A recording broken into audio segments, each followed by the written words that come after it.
就没有高速好跑，但是高速呢，现在这运价赔钱，寻思走地道能省点吧，结果呢，走到前面修路，没招了，见道就拐呗，拐到早市里了。这是哪儿啊？我也忘了，反正是进入吉林界了。这些人心肠可好了，帮我指挥。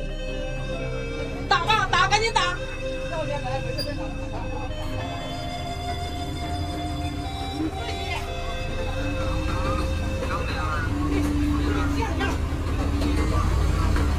瞅点右边就行了，里边没中间没事儿。走岔道了，谢谢了啊，谢谢大家了啊。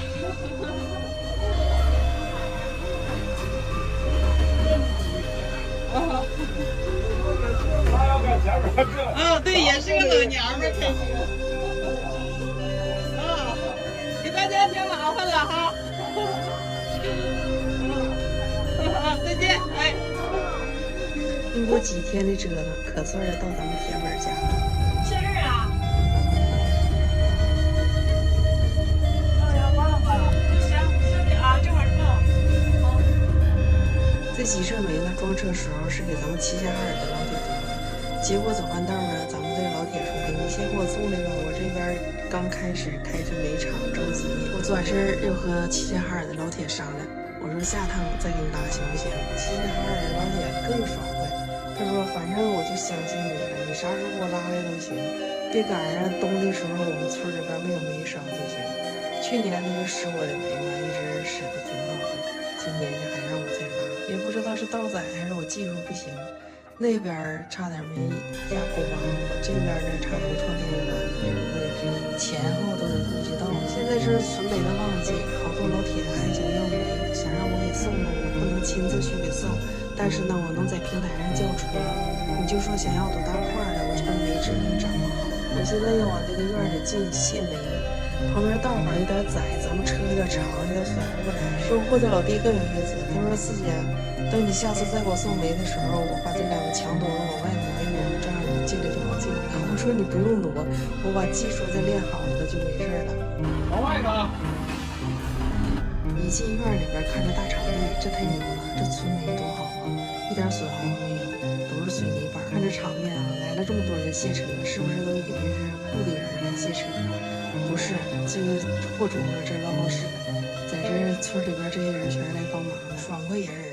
卸完车了，把煤款、运费1分钱不少的全都打给我们了，然后又安排望奎最好吃的小烧烤。问户主。上车一洗车，没油了。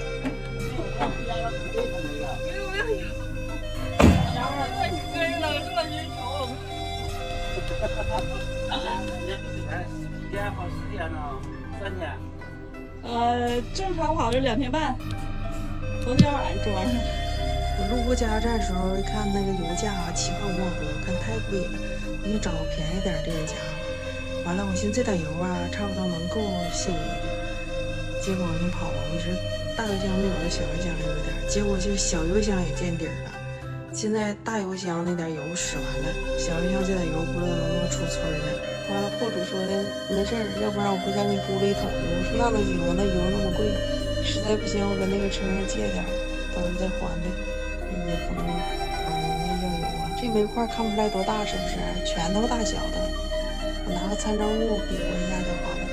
一到这来，货主就相中这煤块了。他说过几天四姐你再给我送几车。我就寻思，我再来送煤了，是不是还能吃着这小烧烤啊？烧烤是太好吃了，给乌鸦子撑的，吃完了之后直接上药店买药去了，说胃消化不好。下趟不让乌鸦跟着，让他赶紧回驾校吧。有的老铁寻思驾校不开了呢，我嫂子在驾校先照顾你几天，让乌鸦跟我俩发几天煤。你快留着吃吧，老弟。